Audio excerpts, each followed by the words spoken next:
Right, it's 5:30, time to begin November REMC board meeting. Let's please stand for the pledge and a moment of silence.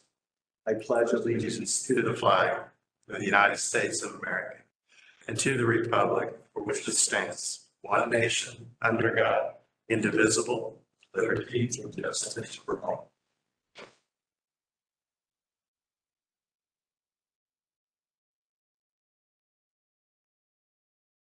All right, everyone, thank you.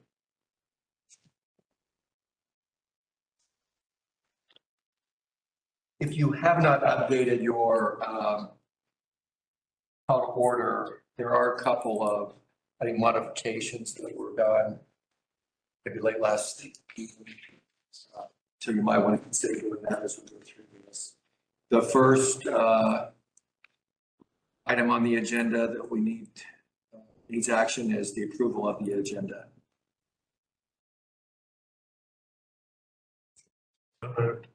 I'll second. The first and a second, all in favor, say aye. Aye. Opposed, the same. Unanimous. Next item, Brad, safety minute and cool moment. All right, so for the safety moment, I shared this with my staff this morning. Didn't know if you guys heard or not. An REMC called Rock Energy had a member event, and they were doing rides, and they had the CEO's wife and I think 25-year-old veteran in the bucket, and the bucket fell and it killed the man, and the CEO's wife is in bad shape. So it's got everybody in the state, and we don't know a lot of details at this point, but it's got a lot of people in the state really questioning whether that's something they want to go forward with, doing bucket truck rides. We don't know if they had harnessed on, if the bucket actually fell off, if it dumped, they didn't have, we don't know any of the details. So Where did this occur? so it's called Rock Energy. Matt, you said it was in It's on the Illinois-Wisconsin border. So it came through IEC last week. This was actually an event late October, Happened a month ago. Yeah, about a month ago. it's October 24th when I looked it up. So it's got us thinking a little bit about, whether we offer that in the future or not. So that's the safety moment. Cool moment. We did a live line demo out at Westport. So the goal is every year we're going to do a first responder event. The first one we did was out at Millhausen. It was probably attended by maybe 25. As you can see from the picture here, this one was well attended. What we're finding success is they have regular scheduled meetings for these volunteer fire departments, where they have fire departments, they have sheriff's office, they have all of them come to this meeting. And so they have been gracious enough to say, hey, why don't you guys just come to the end of our meeting and you can do your live line demo. So that's what we did. We did it on October 30th, and you can see we had a really good participation. They actually asked us to come back again next year. So we're trying to do this every year, but this was probably one of the most successful we've had. So Good. and again, this is just doing our due diligence for the community to highlight safeties and concerns with high voltage power lines. Very good. All right, next on the agenda is for your information. There is under the check register, there's the ACH register that's included if you had not updated your iPad. So it is out there.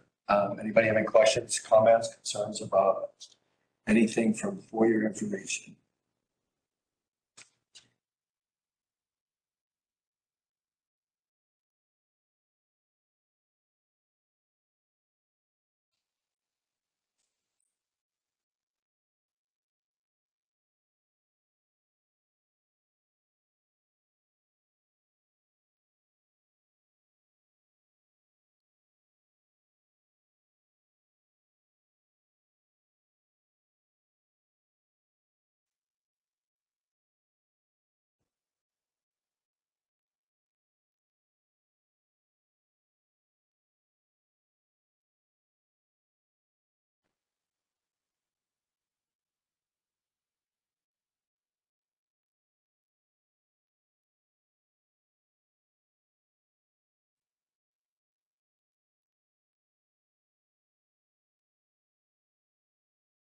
Under the IC annual audio grant screening, is that just for the linemen or? No, they opened it up there for everybody. Yep.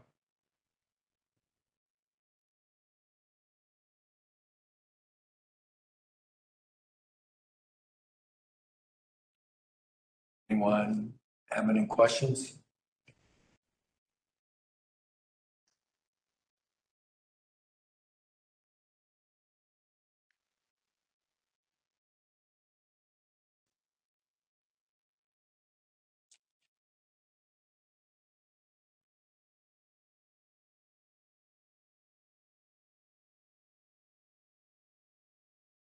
That's good. Jason? All right, we'll go to the next. Item is the approval of the previous minutes. Is included in that is the annual meeting resolution that kind of did outside the meeting. So we need to approve that along with the October board meeting. Any modifications? Anybody sees? I'm going to mention one, and I did a kind of an IAC update as well. We can add to that because the minutes are included in this. Yep. Just put in there. Very simply, that I Same think as Steve Jason's. Amrine gave a brief update from IAC.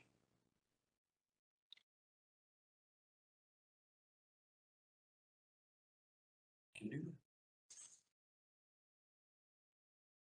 So you're doing the minutes resolution separately. We can. Okay, so minutes. Okay, so we will do them separately then. So we have a first motion made for approving the October board meeting minutes. Second. We have a first and a second. If no additional discussion, all in favor say aye. Aye. Opposed, the same. Now we'll do the annual meeting resolution.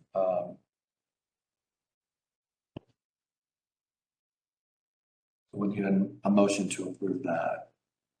Motion. Second. Okay, we have a first and a second. All in favor say aye. Aye. Opposed, the same. So we're good there as well. Next item, CEO update, correct?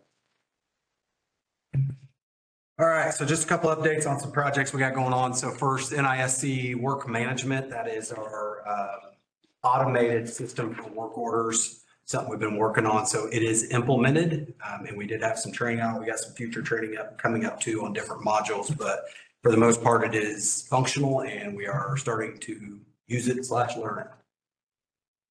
Next is the SCI DCRAFC JV agreement. I asked Steve if in executive session we could go over some specific updates on that, but it's something that we've been working and spending quite a bit of time.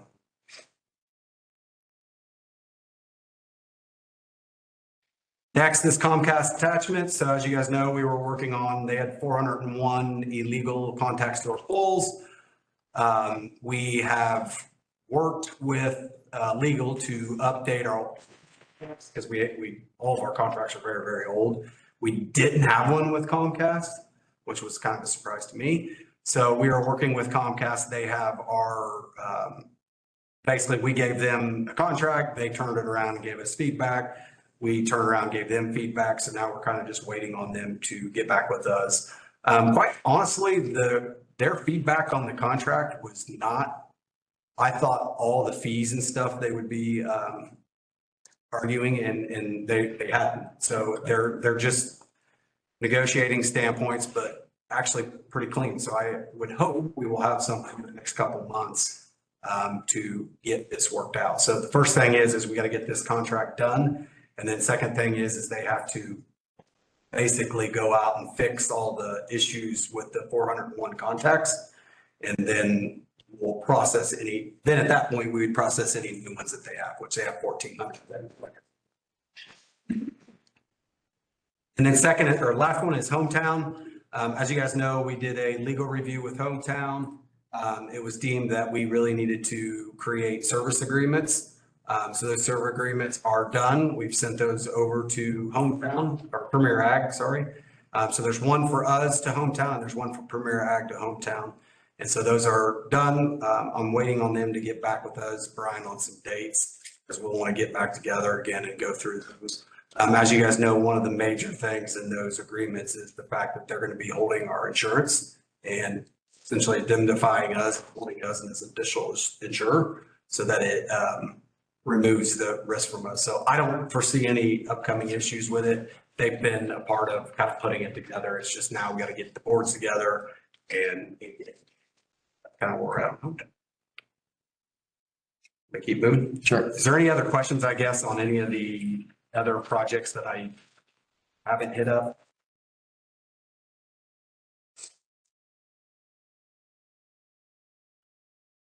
Not all of them. Go ahead and move to the, so for October's median temperature was about 1.8 degrees warmer than our 5-year. You can see it up here on the chart. Looks pretty flat, but it's just shy. Cooling degree days, we ended up at 19 compared to a 5-year average of 28. So didn't have to use air conditioners as much. Heating degree days were 248 compared to a 5-year average of 262. So a little bit shy, which ended up putting our overall purchase energy at basically, I'd say flat, but it was down 1.9% when compared to our 5-year average. Demand was a pretty big hit. So you can see our demand was down almost 10%. That typically happens down around this time of the year. You can kind of see typically it is a little lower, but it was pretty low this month. Don't know exactly why that would be other than it could be some of our industry too. And then if you look at the split, so this is sales to our actual budget. Again, this is every year we use this data to adjust our sales and our budget. And you'll see that in the budgeting, but essentially residential was just shy. Commercial was pretty well over, which was a little bit of a surprise. Industry's been down, really driven down by 1, and then transmission popped. So in all, when you look at margins, you know, that transmission pop was sort of saved the month, and actually made up some ground. So if you look at from last month, we were at 1 point altogether, we were at 1.15 over budget, favorable to budget. And we ended up last month at 1.47. So we actually became a little bit more favorable. If you look at daily SAIDI, so this is just outage data, really no hiccups there. You can still see the Hurricane Helene there compared to everything else. Our lost consumer hours were 760 compared to 925. So quite a bit under in lost consumer hours. But then when you look at number of outages, we were 40 compared to 34. This has been kind of the same thing every month, where our outages are either right about or a little over a 5-year average, but our lost consumer hours are continuously down. And then our safety metrics, we've made a lot of progress, I feel like, in the near misses and corrective actions this year. That chart looks way different than it did last year. So I think we've got a lot of good things coming in. Folks aren't scared to submit near misses or give us basically suggestions. And we've taken action on quite a few of those. So you can see the numbers there, 1710 for the year. Crew visits, we still have 1 more, which I believe they did yesterday as a part of SAP. So as of yesterday, we are at where our goal was at for the year on crew visits. And that's all I've got. Any questions? Thanks, Brad. Matt, you're up with the financial update. All right, if you can see the ABC off to the side, those are the key things for this month on the balance sheet. But I will also, the net plant is up about 178,000. So we are continuing to do work in plant. Current assets is up due to increase in cash and increase in AR. The other deferred debits, as you can see, that number has grown and it historically always been low. That's currently where the fiber project is going. So that's why that, and another thing that's gotten added to that recently, but it doesn't make up hardly any money, is we have started to prepare for new construction work plan, and the costs on that until we finalize that plan are going to go there. There's not much there dollars wise. Most of most of the increase is the fiber. Then at the bottom, total current accrued liabilities, we borrowed some money on the line of credit. That's the big difference there. So. Any questions on the balance sheet?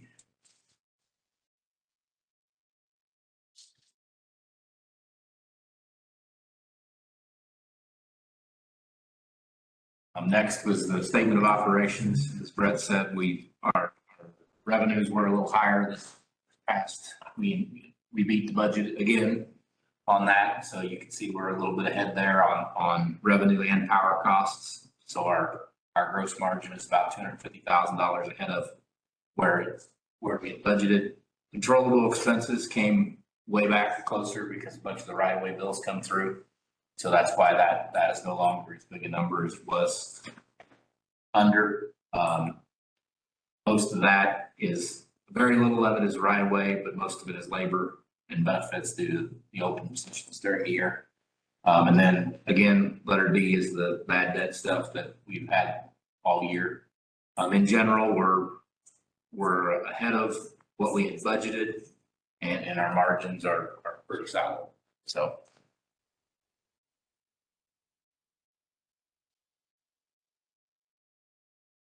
And next is cash flow. Cash increased $150,000 for the month. Have ending cash about $600,000.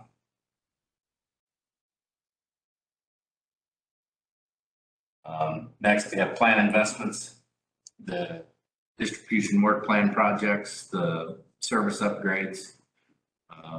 In general, most everything in here. Pole replacements, we got a lot more invoices that came in this past month. So I anticipate, we went through, Johnny and I sat down this month. Total plan investment, I think we're going to be close to the budget, but it's going to be just a hair under. So there should be, based off what we expect to come the rest of the year. So it's not going to be too far off. I'll just roll over. The projects that are effectively, you'll see in your budget, some of the projects they're not going to get done until next year. So that's realistically most of the difference. When Johnny got here, we put a lot of those projects, they're the small projects that you guys will see in your budget. We sort of put those on hold until he could get his hands around what we want to do with plant and the construction work plan. And so next year, you're going to hear that we're bridge year.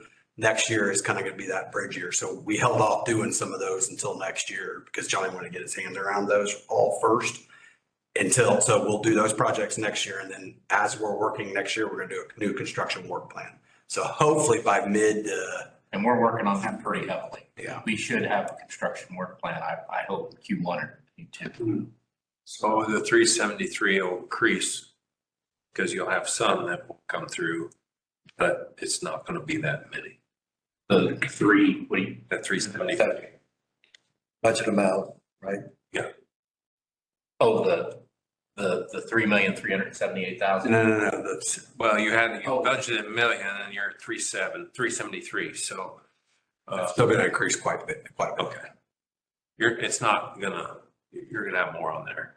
Oh, yeah. And some of that is, so I've been moving how some of that gets coded. A lot of it's been coded to service upgrades because almost all of it has to do with the project out by Westport. It's technically a service upgrade, a lot of it, in order to allow the digester, but it's also a work plan project. So that 100,000 there really would have been up top. Make that 473. Then you got some more bills that are gonna come in next month, so.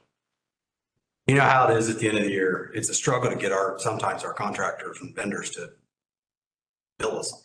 Well, you really almost have 2 months worth because this is the end of October. Yeah. Yeah, there's two months plus There's got 2 months plus 100. We'll see a bunch come in before. there's usually a ton of bills come here in the next month. And I think people would want paid, but I've said since I will not go beg somebody to keep your money as long as I can.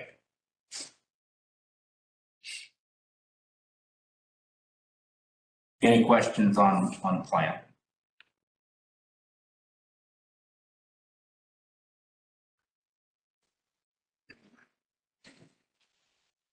Right, everybody good?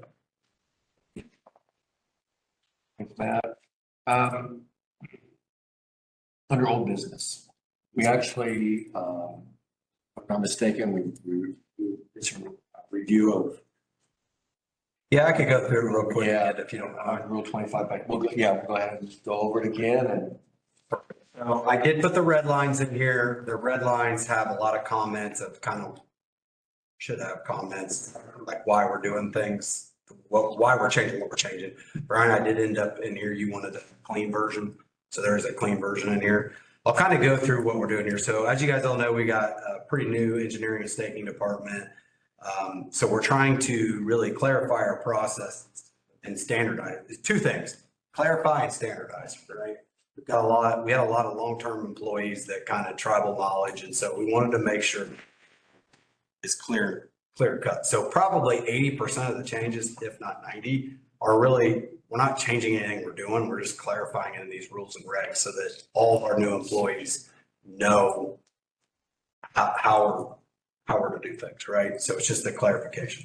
The two major things that I'll talk about that we changed, one is we're recommending going from a flat revenue credit on residential. This is for a line extension, which was 1,600, to using a calculator based on square footage of a home. I forgot to mention this last meeting, but this is consistent with how the IURC's guidelines are too. So Suzanne, I was thinking about your comment of like, well, we can point back to a policy. And I said, I think, well, a lot of members don't care what you have in the policy. This is big when we can point back to, this is how the IURC tells us to do it, right? And so they tell you to use the 2.5. Doesn't matter if you're commercial or residential, they tell you 2.5 times, which is what the calculation would be. So that's the one main change. The second main change, and I don't know if I hit this up well last month, but ever since I've been here, it's really confusing on when is a load big enough that it's kind of done on its own contract, right? In other words, let's just say a new plant came in, like a Honda, or another plant came in. Obviously, those are way, way bigger cost, right? And those folks expect to have to pay for those because there's more risk and it's bigger. And so at what point do you say, okay, after this level of load, this is really a special contract, right? And we're not going to do revenue credits. It's going to be a negotiated contract. Now, I think what I've been talking to Johnny about is we're probably going to create an SOP that gives some guidance on that so that we can standardize it a little bit more based upon risk. In other words, if you're this load to this load, this is kind of where we want to be based upon risk. But those are all negotiated separately. And so what we decided on was 750. If you're in commercial classes, once you hit 750, you are considered an industrial.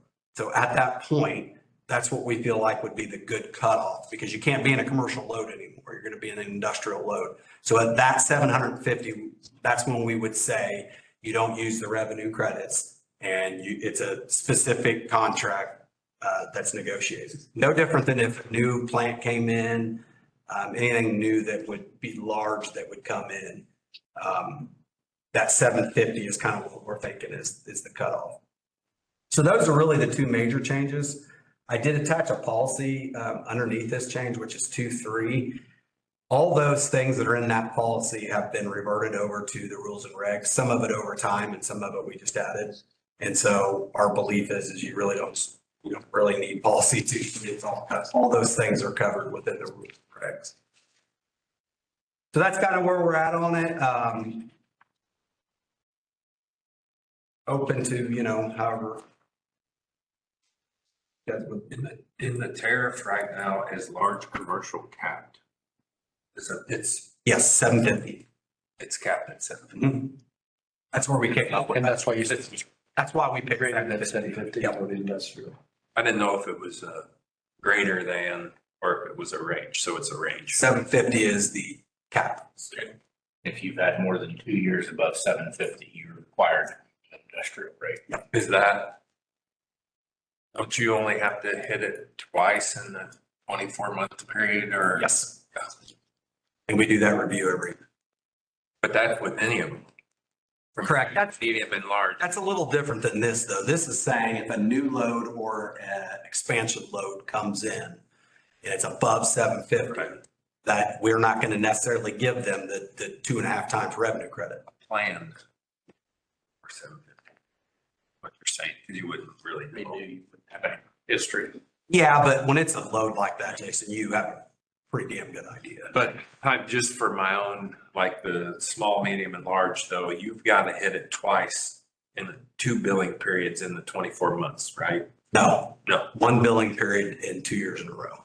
Yeah. So within 20, so basically in the first 12 months, you need to hit it once. The second 12 months, you need to hit it once. So you could hit it 5 times in 1 year, but if you don't hit it all next. Correct. You don't get bumped. And we do have some fairly large ones that are going to be hitting this year, we believe. You're gonna jump up. Yeah. But the problem is when you jump up from large commercial to industrial, now you got primary metering future. So there's going to have to be there could be a lag. That's my point. So when Crystal does it, and let's just say one pops up here at the end of the year, which we know there is one that's going to pop up, it probably won't be until 6 or the end of 25 before we actually move them, because you're going to have to do industrial. You're going to have to do primary metering Cost of service study will take that. into account. Timings work out. So we wouldn't want to do it until we're done with the cost of service anyway. But you're still not going with a base of $1,600 for residential. Right, that's our recommendation. Yeah, it'd be the calculator. It's really close to it though. I think if you do an average home, it's like 1,700. Okay, so if you got two homes there, one of them's down south where all the gas is. This guy's got, gas everywhere. Yeah. What's he gonna benefit from doing any of this? Because he's gonna have all gas equipment and stuff like that. And someone else got all electric, they're gonna benefit a lot more. Yep. Well, they won't in this kind. That might fall below the $1,600 with this guy over here who's got all gas, say he's got gas heating, so, It all depends on the size of the home though. So the gas and electric doesn't have anything. We're not factoring that into the equation. All we're saying is the size of the home.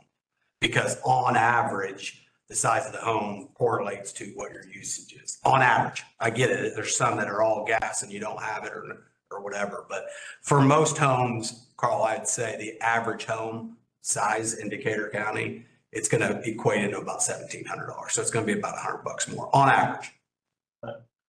But the gas and fully electric isn't part of the equation.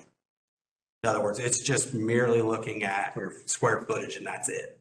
And the reason we did that is because you could get really, really complicated in how you want to. now would that Right. say a 3-car garage onto the house too? No. I believe it's total square footage. So yeah, it would. It wouldn't count like a barn. No. No outbuilding.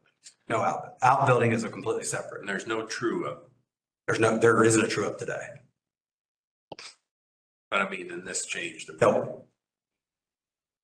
I'm hoping to bring data to this board in the beginning of next year to get rid of true ups.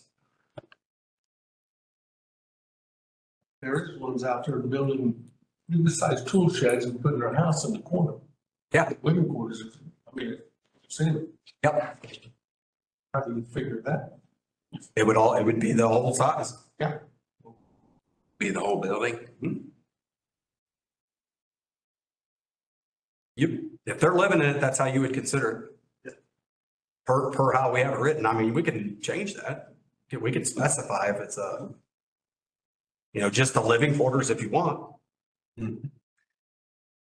But a lot of those people that are building these barndominiums nowadays that have these huge shops in them, they're heating and air conditioning some of that too. Yeah. So for a lot of them, you probably want to give them the credit.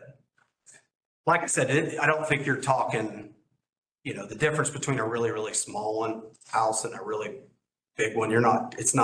This isn't huge dollar. I don't think it's really going to affect. This isn't thousands and thousands of So dollars. you're gonna do just like you are now. You're gonna go out there and you're going to estimate what it's gonna cost to serve them. And then you're gonna just do this revenue credit based on square footage of the space. Mhm.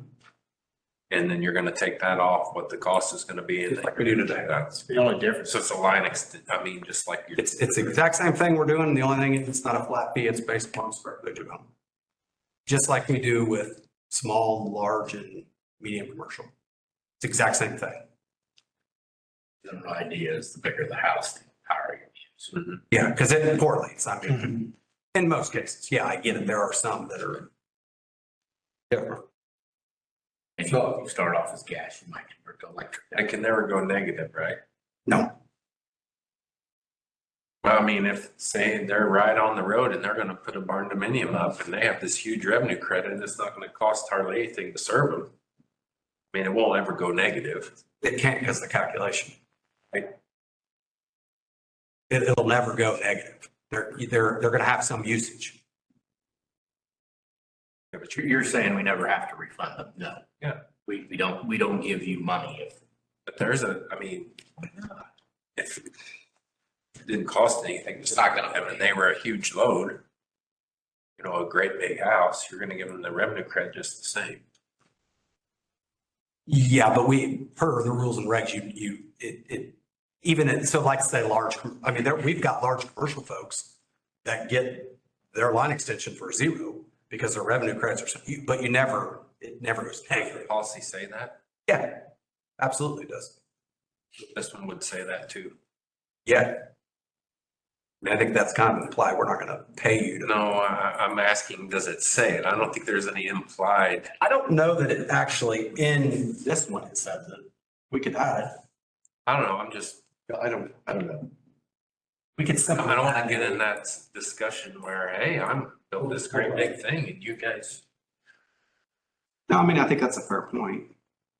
We could simply just add a line in there that says. That's time to add it this before you have to. Becomes an issue.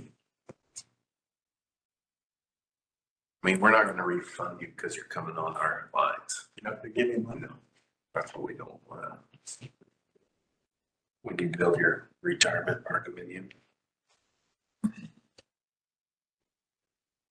Classic cars.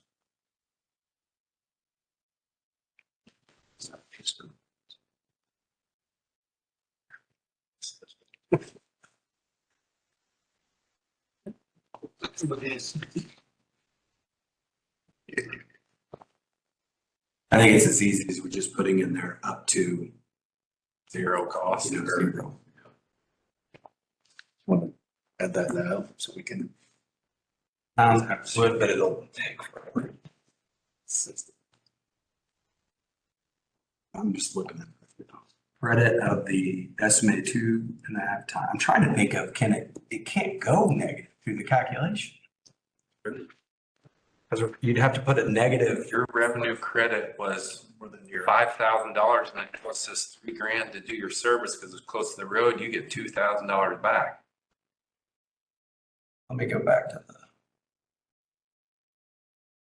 So what it's doing is it's taking your square footage to estimated usage.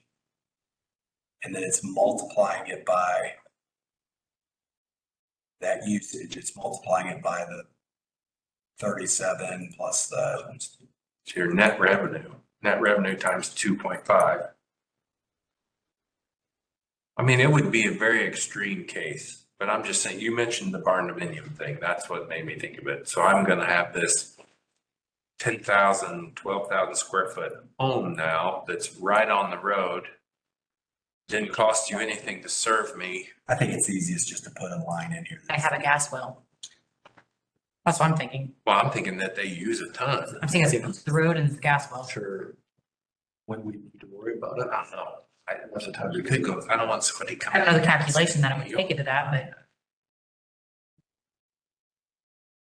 So so how about this? Credit of estimated 2.5 times annual net revenue. Tells you what, towards the amount owed. It does.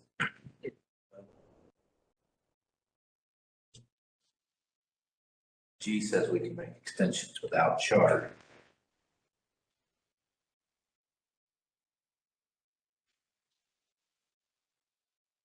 I don't know, maybe it's not an issue, but Well, I'd rather just go ahead It and, probably doesn't hurt to add a line that says at no point will the RMC be refunding.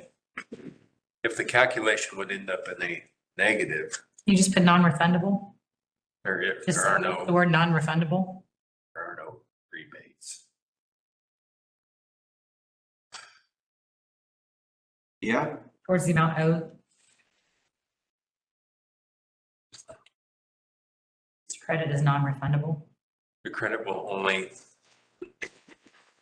cover the cost of the line extension. There won't be a. Which means it's coming. Yeah, I think that's a, So maybe maybe. credit cannot be greater than the cost of the line extension. And is non-refundable to the member. And would not be, and then. I don't know, maybe we're making it too complicated. I don't know. Here's what I think we do. So we just add a line in here that says the credit cannot be more than the cost and will not be refunded. So Add that line in there. you said that you have this in the commercial, so why can't we just use that for everything? Because I don't remember. It's in a policy.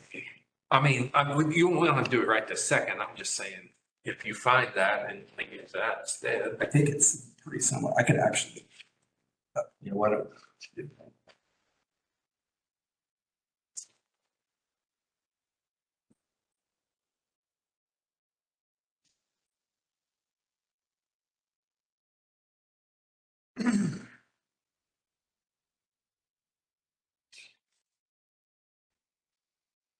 Heading off for a long pass. May never happen. I don't know. No, I mean, I think it's.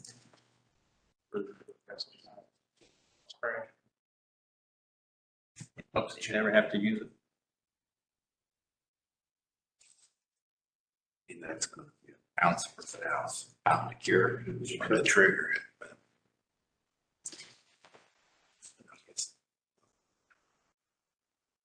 But they left it. $1,500, you're gonna get back.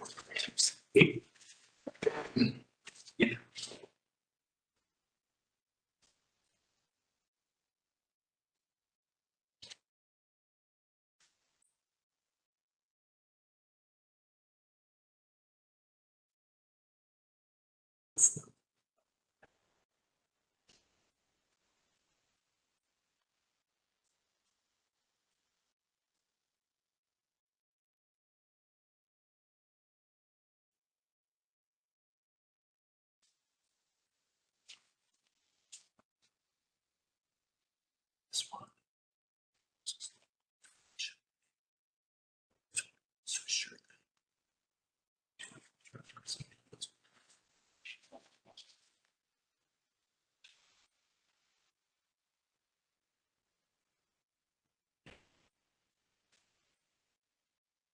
I know this is somewhere in here, but I'm not. We can just wait. Why don't we just put that sentence on, so what I'm thinking is we put. So under Rule 25, so B is primary and or secondary extensions. We're gonna put, we'll make one. So move everything down. So one will be now two, two will be now three, but put one on there and just make A global statement. a global statement that covers all these, that basically says the credit cannot be more than the cost and will not be refunded. I think it's as simple as that. That way it applies to everyone. I think it's a good idea. I think it's covered somewhere else, but I don't think it hurts. So, maybe, was this gonna be effective? Did we talk about that last month, January 1? Didn't we want some I mention? think we thought it would make sense. Pardon me? We thought it would make sense. Yeah, I mean, I think that was mentioned. I don't know if we approve it tonight, we can add the additional verbiage next month if this needs to go in, or you'd I like to could get get it it out, approved just because it's something that. including then what you're adding. at the- Yes, but we'll put affected. So it'll be Effective. approved by the board if you guys approve it tonight. And then I'd really like to get it done. I mean, the employees are looking forward to having this. And I said, we could go Even ahead. though it's not going to be effective until, and I think everybody is on board with it not being effective until January 1st. But I think in your motion, you need to say is, okay, so January 1st, is it anything new? That's what I would assume. So anything that's in process, it's already in process. Would not, yeah, not be covered. So any new after January 1st is when it would be effective. And I think that's what we had kind of discussed last month. It's totally up to you, but I would love, I think it, And then we discussed a little bit about communicating this change, like what's the plan for that? Because, there was concerns we talked about, hey, mine was, I had to pay X, how much did you have to pay? Well, mine was yours lower, you know, like that whole, is that gonna be, are you gonna do anything with that, or you just? We planned on basically making this very, very clear in the meeting minutes of what we're doing here. And so that's how we would normally communicate each other. We can do whatever, but I wouldn't suggest, I mean, most people aren't gonna know what you're even talking about. Yeah, I understand. So I think we need to have a motion to approve the red line changes. In addition, the one statement at the very beginning, right? Yep. That would go into effect January 1st. And that one line statement is the statement that prevents us from having to pay The them, credit can't be more than the cost Right. and will not be refunded. What we were thinking. not be paid. And in that motion to do away with policy 2.3. Correct. And then you're also thinking anything new after January 1st is when it would be effective. New applications After January of 2020. Just new applications. Correct. Anything that's in process stays with the process it's in.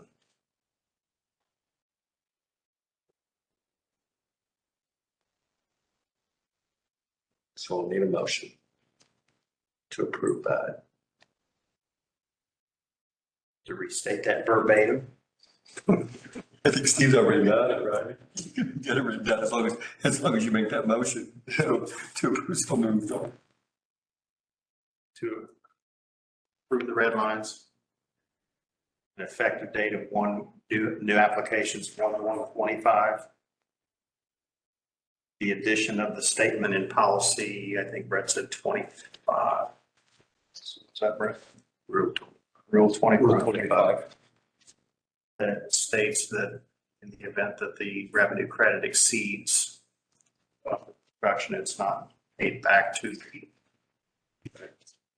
And to eliminate policy 2.3. And to eliminate policy 2/3. I think that covers it. We have a first.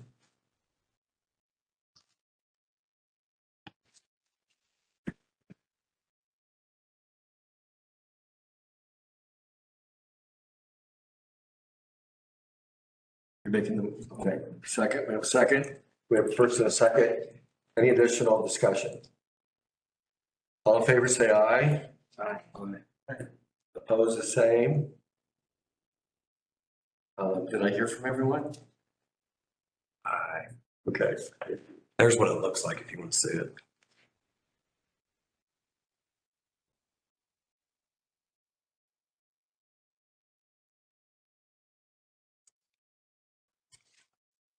Yeah, something like that, maybe. Legal one. Chat GPT and get some better language. No.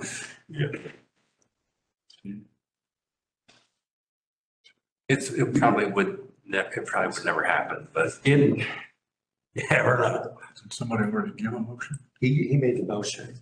You second. George, I think. And that was unanimous. Decisions. Okay. All right, so we've got that, right? You're good. Yep. Next item then is the annual meeting election vendor. And so Brett indicated what shared. Yeah, so, it always comes to the board of who we use here. So you kind of read there a little bit as far as the past history.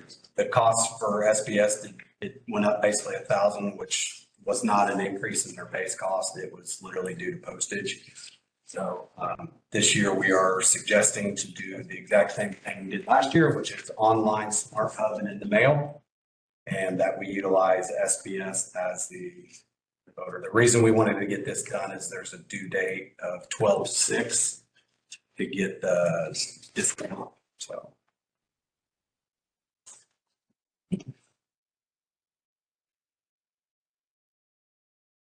So we need a motion to approve the election vendor.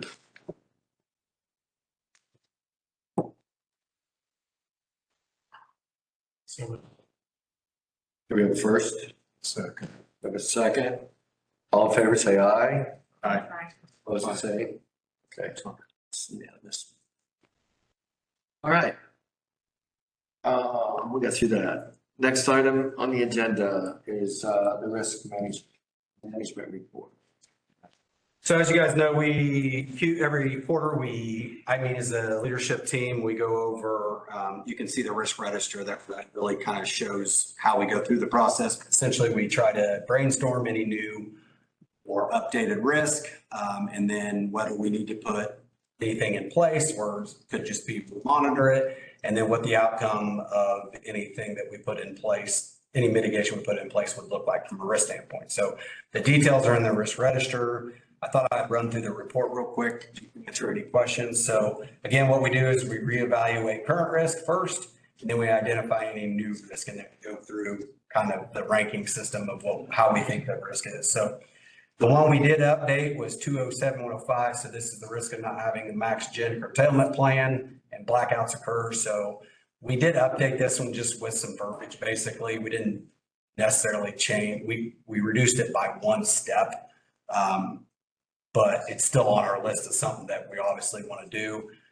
We feel like that everything that we know about Hoosier's load and everything we know about MISO at this point, that this risk has just come down a little bit. Again, not saying we don't need to do anything with it, just basically saying we stepped it down one notch.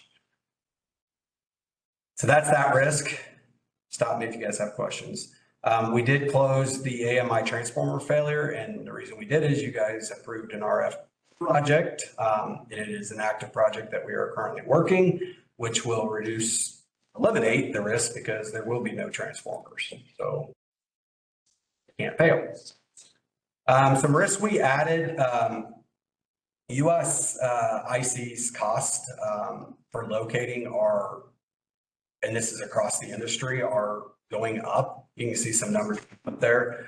So we felt like it's something that we want to monitor. I can tell you there are co-ops around us that are looking at possibly bringing this in-house, and if so, and it goes well, due to fiber too, because you're going to have a lot more contacts during fiber locates.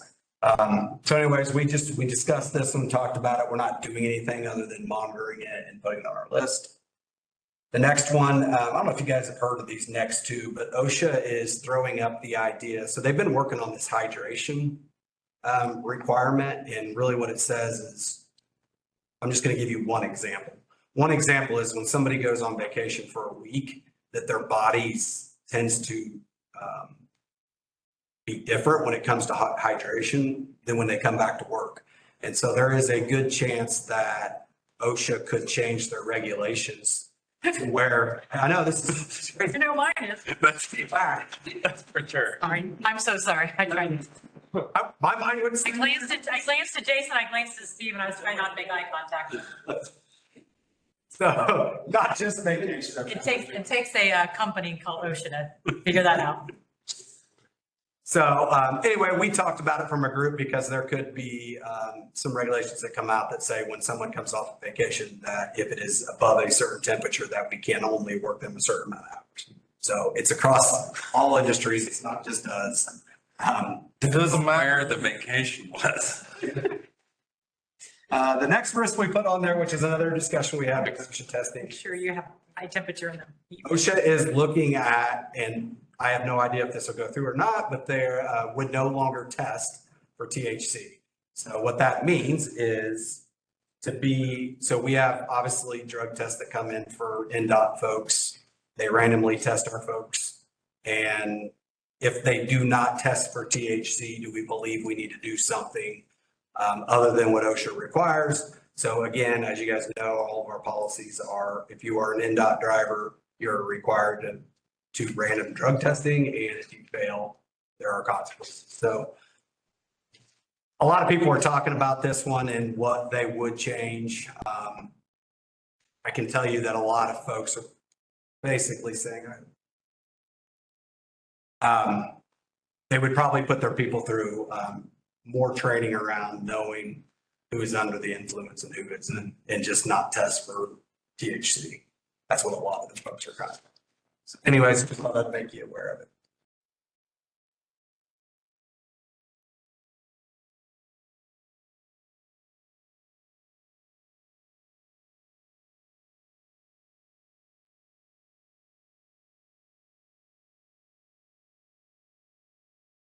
trying to do this all at the same time.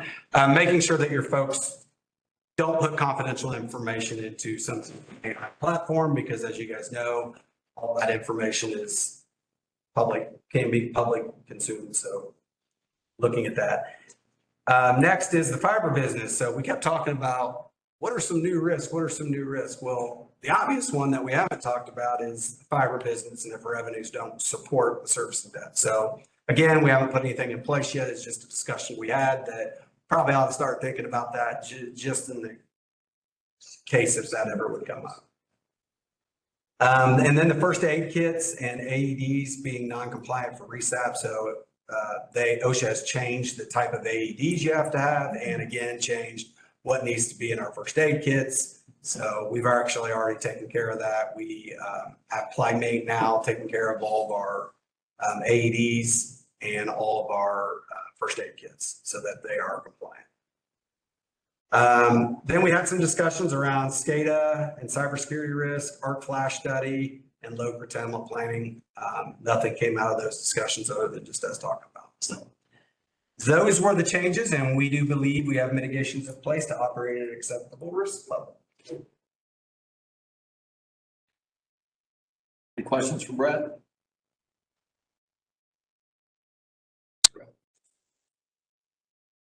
The next item, if everybody will kind of look at their iPad. See. Yeah, you probably want to.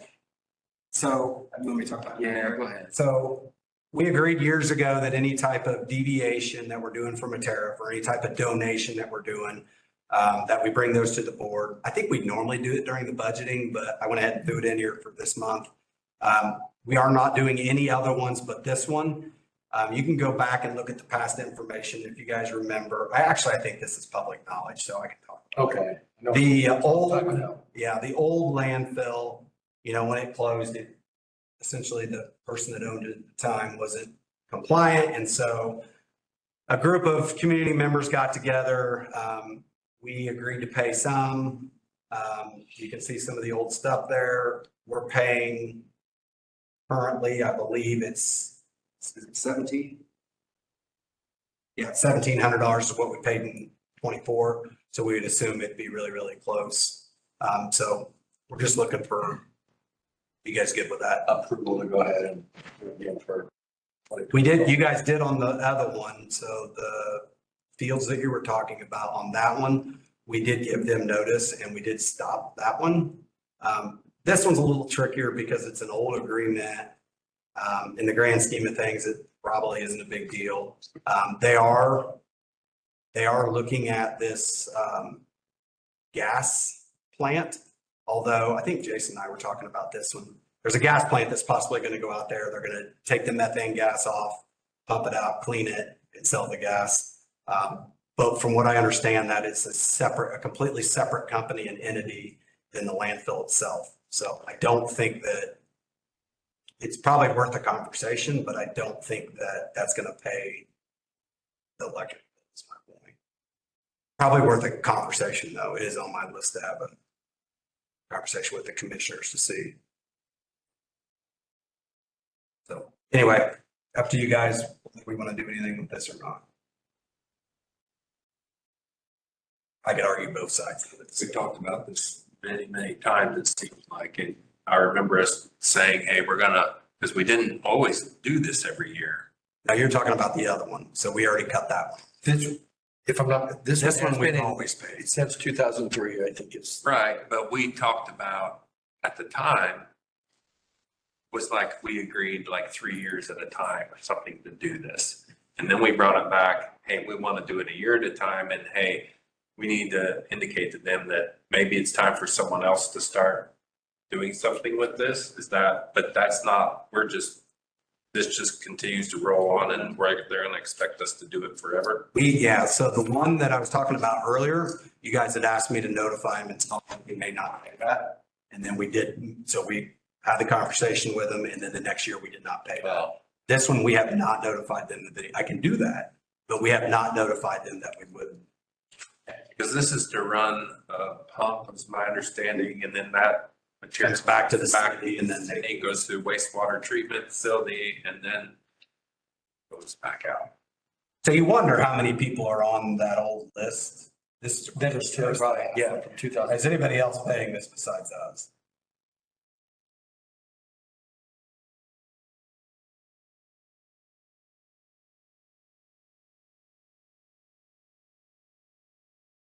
We wouldn't be assuming any sort of liability for what is being pumped or handled or transported or potentially That's a damn good question. moved somewhere else at some point because we're helping to operate it.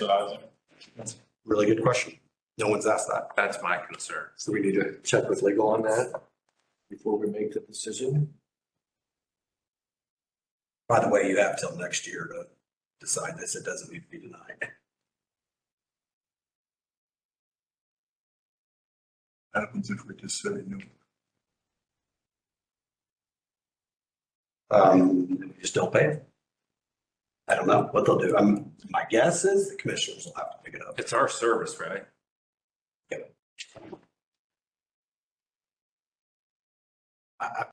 This one, I was just kind of throwing it in your guys' hands. I could argue both sides, whether we should pay this or not. I want to know about the liability. I agree.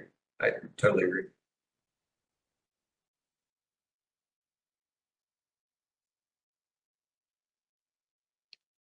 Has that dollar amount changed significantly in the past few years? It has, not over the past couple of years, but since this agreement was drafted, yeah, it's gone up.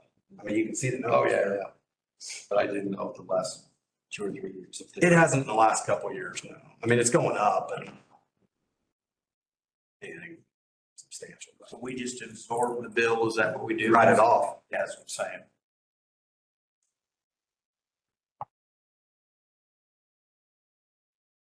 So we need to. Yep, find a- I'll create an action item and we'll And just. we'll add this again maybe to next month's meeting. All right, next item then, it's at the time to start to consider, or talking more about the election. So we have a nominating committee. You skipped one. Oh, what? Did I? Oh, I did. Yeah, absolutely. Since I already started talking about this one, let's do this one and I'll come back to the previous item that I missed. So we're talking about the nominating committee, candidates. It looks like Suzanne. Well, I've noticed this is not in line with what we had changed. It should be me and Dale getting 2 new people for 3-year terms. So I'm up for election. Yeah. You don't want, because Oh, we're not in line yet. So that's why these are smaller terms. In other words, Suzanne needs to find somebody for a 1-year term to get us back on. Finding anyone for those that were up for election the following year. Didn't we pass that? yeah, It's in the bylaws. What is on here is actually in the bylaws. then I should be finding somebody for a 3-year term, unless my person's carrying over. Let's go back and. Next year's election should be my nominating person and Dale's nominating person. For 3-year terms. What page is this? And then the year after that would be Suzanne and Carl. Right. Probably.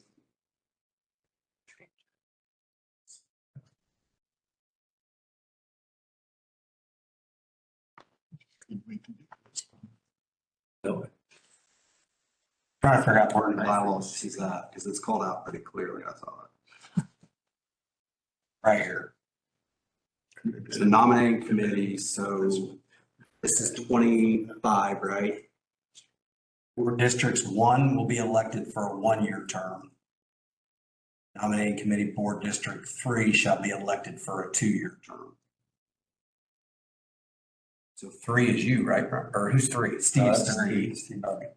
And then in 26, what district are you, Brian? I have 5. So next year, you would find somebody for, District 5 would find somebody for a 2-year term. Because remember, we had to do all these short terms to get us to the point where we were all aligned.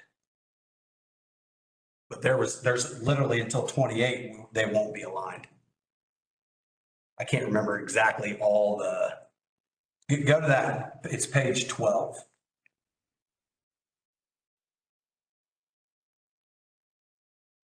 before they send this form out, the map is still got Well, that. I see you're correcting it a year behind what I would assume we were gonna do. There's cycle behind. On the second page, Place District still there. Yeah, there's 8. Oh, it is? Yeah, I know. They're updating that as we speak. I just thought you'd want to have something out there.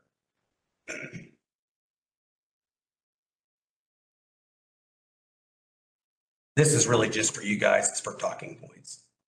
He is updating this though. Okay.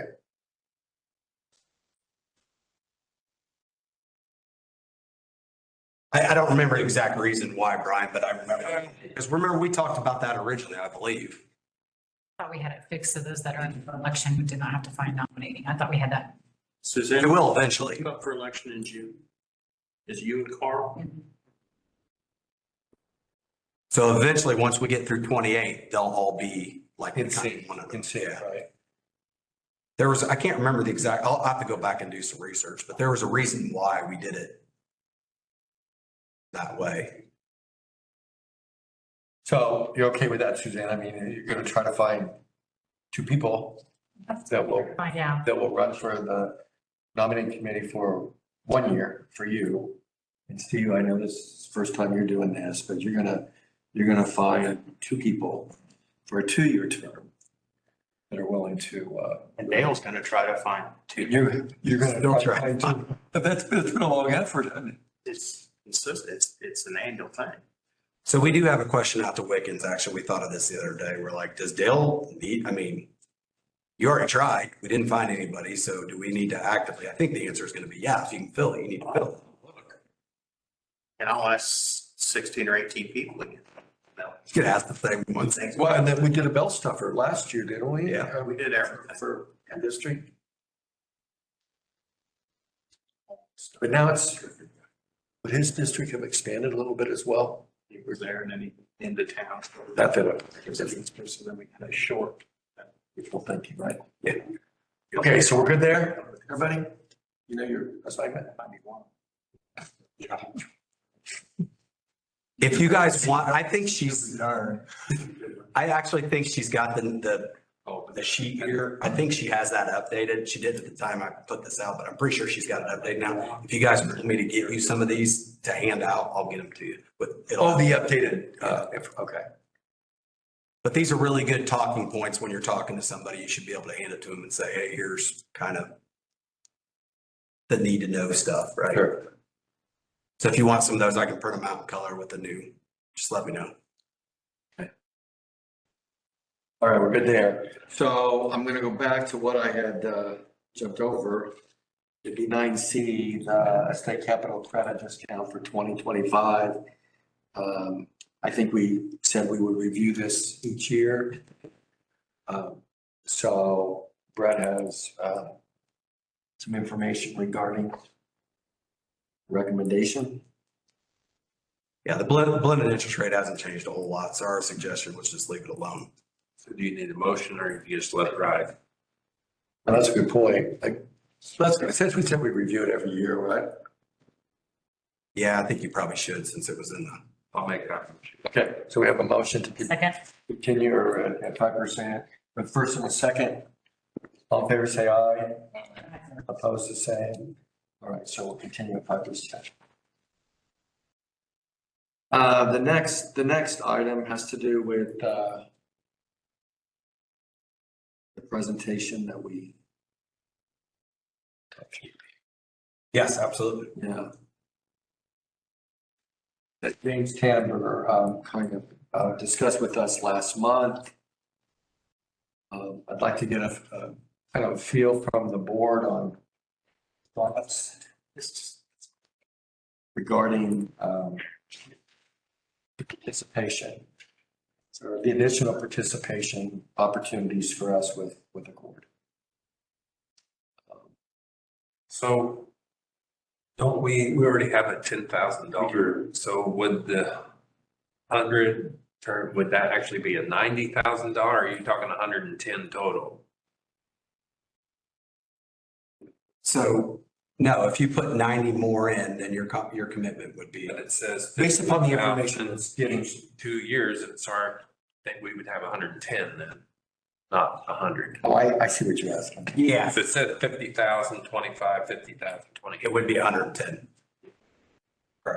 So if These are just, you wanted it to be 100, you could make it 90, 35 and 45. And this is just an infusion, right? This is just Correct. money in. Correct. Because it very clearly at the bottom talks about it does not, the fiber strands, it does, this is in addition to. correct. But do remember the fiber strands that we'll be able to put in aren't going to be every fiber strand we have. Yeah, I have no idea which ones will be valuable to them over the next 20 years. Who knows? You might be able to put in a lot of it, you may not be able to put hardly any. But the likelihood of having some. Well, we should have some, yeah. And if you haven't looked at the tab, subsequent to that information, the sales success, I think, does say something very positive. And, I will mention this, Brett and I attended a legislative dinner a couple weeks ago, I guess it was, or a week and a half ago, and I talked to James, quite some time. And he is so about this. But anybody have any thoughts about it, concerns? How often do they make payments back out to us? They would, so you won't get payments back out to us unless they either sell the company or we land a lit service, which would be like a cell tower. So the whole idea of Accord really is that they're going to provide us with opportunities we wouldn't have otherwise, right? So, but you got to land one of those before you actually start getting, or they sell the company, or they get to a point where because they're sort of built like a co-op, right? So they could in 5 years say, hey, we've got enough operating margin now, we want to start giving back to the members based upon this. So the answer to your question is I have no idea when that would be, It's right? not regularly dividend, it's not regular dividend checks. We're Not unless, if the company takes off and does what they think it's going to do, yeah, we could get like a capital credit every single year, but to say how much that's going to be, Then how do they determine this? this is all if they sell. Well, and If they sell the company, he's trying to value what is the company worth. And that was for the amount of the sales amount that he presented last month. Right. I'm talking about this, I thought this business case slide was like, it's in the initial rate of return, like 8.56%, and then the 15-year was 15.5%. I thought that was like the capital credit What are you deal. talking about? And the slide deck from them, Slide number 9. I'm trying to, I'm like, it's just what Brian was asking, is that what they're predicting? What is? What he said, no, so that number one, that business case is based on, not on us. I understand that, but the percentages, 8.5% and 15.5%, 10 versus 15 year, that's what I'm asking. Is that what he thinks your return could be? Isn't that a rate of return, IRR? It is if it were to This is not a sale. move no, that's not a sale. This is the business's operating. Correct. So when we give them strands, we don't actually get any money for that. No. What goes through there, they're just giving us percentage of the company Right. with those You're strands. putting forth your assets that are already going to be paid for by the fiber business. And now increase your age of So it doesn't affect the RX. within. Yeah. with Accord. Yeah, so But Jason, yeah, I understand he put a business case there so that we could get our hands wrapped around what that would look like. But to sit here and tell you what time frame that is and how, I mean, I feel way comfortable on the value of the business if it was sold. Like, it's probably more than what he's stating here because it's based upon real life data of things. but like Brian said, is that what we really want? But what happens in 3 years from now if that thing makes double what we're being told here and there's another member of Accord that wants it and we want that infusion? Why wouldn't you? There's also a risk factor. So we have to think of that too. There is. Absolutely. $90,000. Yes. It's the risk, I mean, to invest our members' money. Yeah. With that high of a risk, I don't feel like I have the financial information to say yes or no on that personally. Yeah, this is one of those like, I mean, based on an opinion, and these are No, not I understand. facts, to invest members' money is a huge risk. Is he focusing on building this business right now, or is he focusing on finding investors to buy it? this business is already built, like they've already got, It's not fully built, but he still has, I mean, they just now built that, thing that's empty right now, but. I guess, what was it? like Yeah, 80 but it something? can't just be- yeah, I mean, it's Not 100%, I don't know, I just, just, I don't know. I have a hard time with this because if it says they think it's worth $2 billion, right? That's based upon the two companies that have sold. And this, if you look at the size of those companies, so it's based on real life data.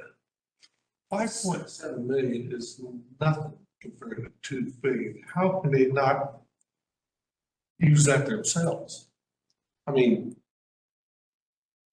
that's what I'm getting. I'm thinking, really, $2 billion over here, what the heck's 5.7 million? I guess Why are they asking us for money? because they don't have, right now they have no cash. There's nothing coming in the door. They have to, this is a startup company. Yeah. Again, it's just like James, to the investors, Exactly. yeah, they're The investors. looking for early investors. hoping for the best. And it ultimately is an investment. No different than the Dish Network when they went through and asked all the co-ops to get in and no one, It's a good example, but there's also some bad examples. oh yeah. You want to talk Enron? I mean, there's other examples that make you go, oh, Yep. that's a lot of money for our members. $100,000 isn't much though, No, compared it's- to the return that you could get. To the potential return. Yeah. It's the, Not a guaranteed return. No, but I don't feel it's $100,000. investment is at risk for, it's whatever you decide to invest, and then the upside is your potential. And I mean, at least don't think it comes back on you to where you have to pony up extra money. It's not like you're. No, It's it's not kind of like a call. your risk. What you're risking up front. It's not a marketing hedge. It's a. It's a high risk reward. It's not really high risk though. No, it's not. You know what it is. The risk, and Ryan brought this up earlier, the risk, I think, is if you give them two strands and then they sell it, your strands are going to the, Yes, No, they can't sell our strands. but they own them. they'll have a lease. That's our equity. Lease. So they don't own them. It's essentially a right to, I forget the actual terminology, but it's the right to, Transfer Transfer. data. yeah. It's like. They don't. Is that good though? I guess. I don't know. We're talking about something I know enough. We would hit that roadblock when we get there, whether we want to do that or not.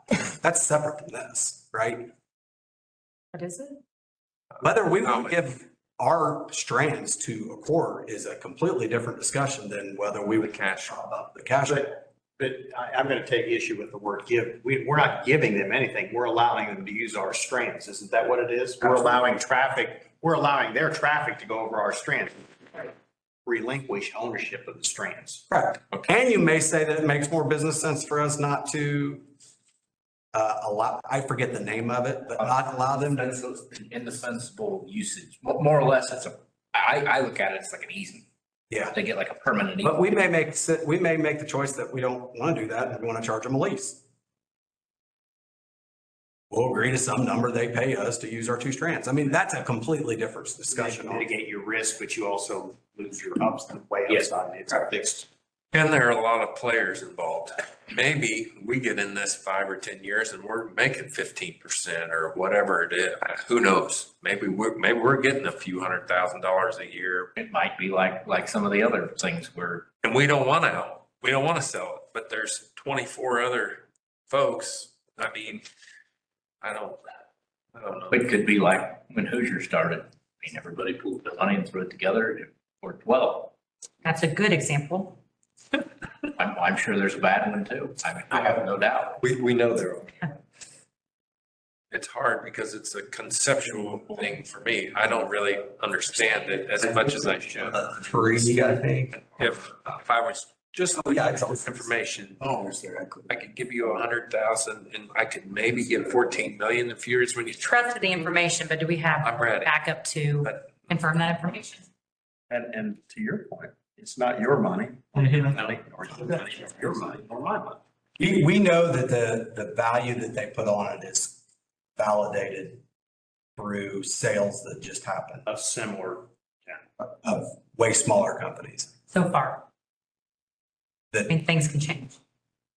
fair, but I guess what I'm saying is the number that he has there is validated. it's not arbitrary. They I didn't. don't feel like this kind of networking deal, what's going to happen that's going to make that not valuable. Well, I mean, we just got off a call yesterday, so all these data centers that are going in, the reason they're going in is because they're going to move so much data through that you can't have a data center that's 300 miles away. It's just not going to work, right? Everybody's going to have access to the internet. It's been 3 or 4 years, and there's going to be so much data that's going through this that they're going to have to build data center sites every 50, 60 miles away.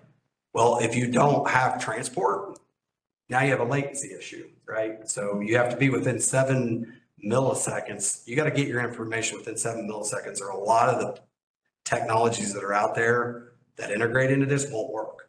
So what are they going to end up doing? They have to use a middle mile. They're going to need a network like this to get from data center to data center. It's like James said, this is a really good time to be investing in transport. Middle mile. Our potential partner in stuff seems to think it's a hell of a deal. 'Cause Oh, they're yeah. dumping money in left and right. They are the largest member. Hoosier's also involved. Yeah, but they're not dumping in No, hundreds of thousands of dollars like. and I'm not saying that's right or wrong, but they do. Like who, man? To do it. Like you said, it's a calculated risk that we already know. It doesn't get worse. And it's got a huge potential payoff. I mean, I could argue both sides of this one easily.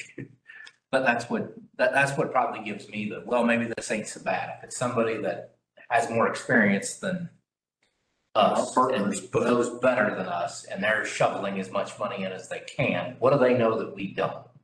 And they're in that business. Do we have money to shovel in? Well, that's the other thing too, is I think it's shovel. how big is Borrowing, we're doing borrowing and that's what I want. Yeah, that's effectively money we put in, we'll be borrowing. I mean, that's, Because with our project starting now, the fiber and all that, are we gonna have cash to swing on, you know? Even if we do We're $100,000, gonna have to borrow, effectively, you need to figure we're gonna borrow the money. I mean, that's a safe. Support this. Yep. Yeah. I mean, because there's only so many dollars and it's, What I would argue is the money in the last 4 or 5 years that we put stuff in the ground and didn't borrow against it, sucked all of our cash up. So if we would have borrowed, Don't have any choice. You don't have any choice. I guess my point is it all goes into one bucket. So if we would have borrowed years ago, we would have the cash to be able to put in. Borrowing to invest with no guarantee of a return of investment sounds high risk for a member's money, to me personally. Yeah, you can definitely make it. Appreciate that comment. And I didn't get from James, how soon would this transaction have to occur? I want the money ASAP. Well, I understood. Yes. I mean, is this open, not yet. is this open for, December? So, I mean, we can continue to discuss, even next month. Absolutely.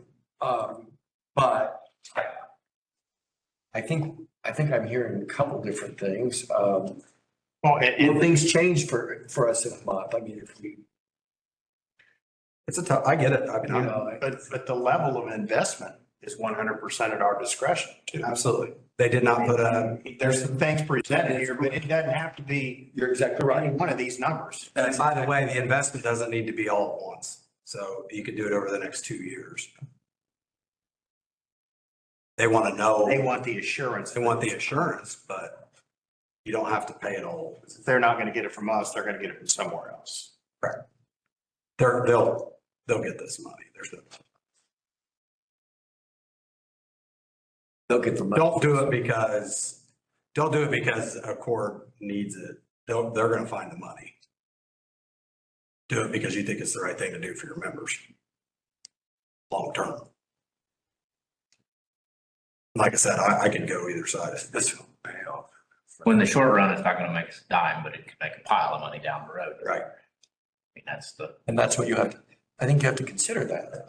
But I certainly understand your perspective, Suzanne. Yeah. I would like, I mean, if anybody would like to share anything now, now's the time. I would like for this to remain open and maybe a final decision next month. If there's anything else that anybody thinks of, any questions along the way, certainly send them to me or send them to Brad and we can get information from James or someone else if we need to. Do you know if our neighboring REMCs have invested in or have affiliation with them? So the list is, Without giving names. Has that list been updated? Uh, That was from his presentation, right? Yeah, that's, you know, I have the list. I'll tell you what, I'll email, but please keep it confidential. It could, For those of you going to IEC, be a good opportunity to talk to some. Absolutely. yeah, and that's before our meeting. Yeah. Right, I think that's a good point. Or even James will be there. James is a true believer, but there's others who are true believers with him. Exactly. Well, he drinks the Kool-Aid, but he's also. Yes. yeah, he's a little mixed. But he's drinking. I think he truly believes. I feel like I could tell. He's running the Kool-Aid stand. Yes. Means that's. But he's a true believer, I mean. Well, I would be too if I was. They've got a combination of cash and fiber. Correct. Invested. But there are people who are selling the Kool-Aid who don't believe too. I think he truly. Getting down the line. If the question is how much of our fiber is going to be needed for this network? And I have no idea because what offers they get. We'll have a little bit more conversation in executive session about like if anybody knows what the landscape of these lit circuits and fiber transport look like, let me know because you can make a lot of money right now. No one knows. You're just speculating. Yeah. Well, depending on how much you want to shovel here, you can negotiate. Suzanne, I have this exact same list that's on here, but it doesn't say member 1, member 2, member 3. It actually has names on there, but please keep that confidential. I will send that out though. So I think we'll go ahead and table this for the time being, but certainly we will bring it up for next month's meeting and have further discussion. I think Jason had a good idea too. The IC meetings, or I know you're going to be going to the course. Don't hesitate to have discussion. I think it'd be good to look at that list before you go to IEC so you know who is and who isn't. And if you need help on find certain people. I think you guys having a one-on-one discussion as directors for something like this makes a heck of a lot of sense. All right, everybody good? Everybody have any additional questions at this point? Okay, we'll go forward to policy review. And I'll make this real easy. You may, I know, I don't know that you're ready. So for 4, 14, 10, all these basically are up for review. There is one that I have to report out on compliance, which is 1018. I've incorporated that. Yeah, so we made no changes to any of these, but our policies call out that we have to review them yearly. So here you go. So do we need to still approve or anything that we review them or, Yeah, I would, I mean, are we approving? no, anything? we'll just make a Comment and, meeting minutes that you guys reviewed them and policy have changed. yeah, As long as everybody's good with that. yeah, unless there's changes that you saw maybe needed to be addressed in any of those policies. Are we good with that or did you see any changes? That need to be. I'm still mad about this food. Did you hear back from them? No. You have not? It was delivered to his house. Make sure the kids have supper, yay. Wow.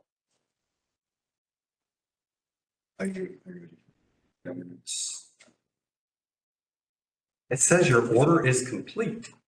We'll email, Was it expecting you to come pick it up or? no. Telling you, I got it all right. I looked on here a bunch. That's okay.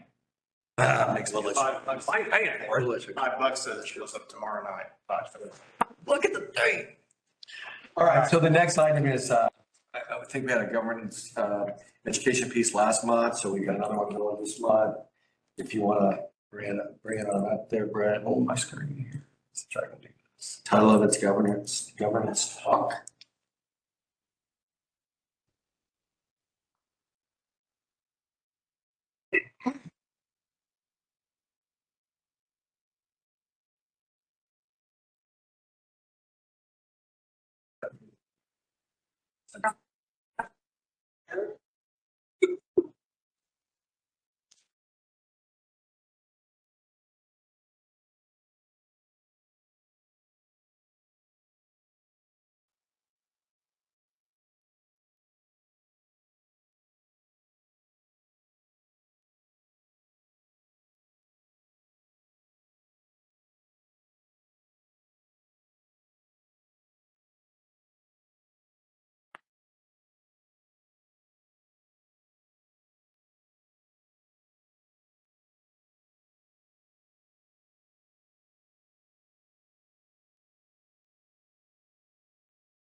Right, so we've heard some things that we've talked about in the past.